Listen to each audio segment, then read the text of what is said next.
অক্টোবরে বেতনে বড় পরিবর্তন, নবম জাতীয় পে স্কেল কার্যকর, সরকারি চাকরিজীবী ও পেনশনারদের জন্য সুখবর। তো দর্শক, আজকে আমার দেশ পত্রিকায় প্রকাশিত হওয়া গুরুত্বপূর্ণ প্রতিবেদনটি শেষ পর্যন্ত দেখুন। নবম পে স্কেলের সকল আপডেট পেতে চ্যানেলটি সাবস্ক্রাইব করে ভিডিওটি কন্টিনিউ করুন। তো দর্শক, দীর্ঘ প্রতীক্ষার পর অবশেষে সরকারি চাকরিজীবীদের জন্য প্রত্যাশিত পরিবর্তনটি চূড়ান্ত রূপ পেয়েছে। নবম জাতীয় পে স্কেল সংশোধন ঘোষিত হয়েছে, যেখানে সর্বনিম্ন বেতন নির্ধারণ করা হয়েছে ৩৫,০০০ টাকা এবং সর্বোচ্চ বেতন নির্ধারণ করা হয়েছে ১,৪০,০০০ টাকা এবং নতুন কাঠামোর আওতায় মোট ১৫টি গ্রেডে বেতন ও ভাতা পুনর্গঠিত করা হয়েছে। সরকারের পক্ষ থেকে জানানো হয়েছে যে কর্মরত কর্মকর্তা কর্মচারীদের পাশাপাশি অবসরপ্রাপ্তদের আর্থিক নিরাপত্তার কথাও বিশেষভাবে গুরুত্ব দেওয়া হয়েছে। পেনশনারদের ভাতা বৃদ্ধির ঘোষণা আজ থেকেই কার্যকর হবে। এই পরিবর্তনকে সরকারি কর্মকাণ্ডে একটি যুগান্তকারী পদক্ষেপ হিসেবে দেখছেন নানান মহল।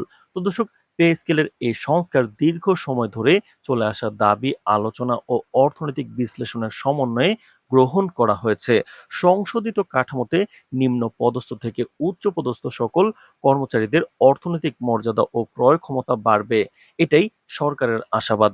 সরকারি সূত্রে জানানো হয়েছে যে নতুন বেতন কাঠামো ধাপে ধাপে বাস্তবায়নযোগ্যভাবে চালু হবে এবং পে রুল, ভাতা ও পেনশন সংশোধনের জন্য প্রয়োজনীয় প্রশাসনিক নির্দেশিকা মন্ত্রণালয়গুলোর কাছে ইতিমধ্যেই প্রেরণ করা হয়েছে, যাতে কোনো স্তরে বিভ্রাট না ঘটে এবং সময় মতো তদারকি নিশ্চিত করা যায়। পাশাপাশি বলা হয়েছে যে বেতন ভাতার হালনাগাদের ফলে পদে প্রবেশ, পদোন্নতি ও নিয়োগ সংক্রান্ত নিয়মাবলীতেও সামঞ্জস্যপূর্ণ পরিবর্তন আনা হবে, যাতে নতুন কাঠামো বাস্তব জীবনে সুসংহতভাবে কাজ করে।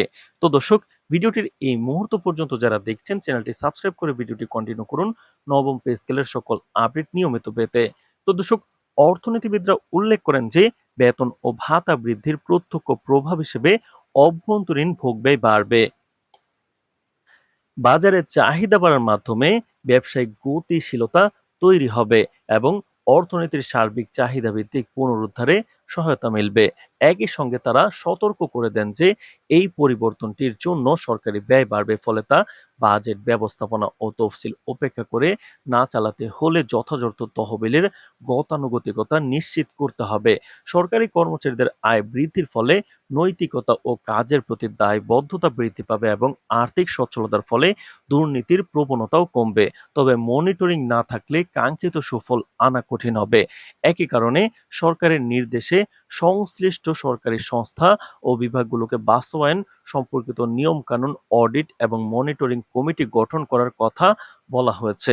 প্রধান উপদেষ্টা আজ আনুষ্ঠানিকভাবে এই সিদ্ধান্ত ঘোষণার সময় জোর দিয়েছেন যে বাস্তবায়নে কোনো রকম বিলম্ব বরদাস্ত করা হবে না এবং সংশ্লিষ্ট প্রতিটি দফতর ও মন্ত্রণালয়কে তা অবিলম্বে কার্যক্রমে রূপান্তর নিশ্চিত করার নির্দেশ দেওয়া হয়েছে। তিনি বলেন, সরকারি চাকরিজীবীদের আর্থিক নিশ্চয়তা নিশ্চিত করা শুধু তাদের কল্যাণের বিষয় নয়, বরং এটি সমগ্র প্রশাসনিক ব্যবস্থার কর্মক্ষমতা ও দেশীয় উন্নয়নের বহুগুণ বৃদ্ধি ঘটানোর উপাদান।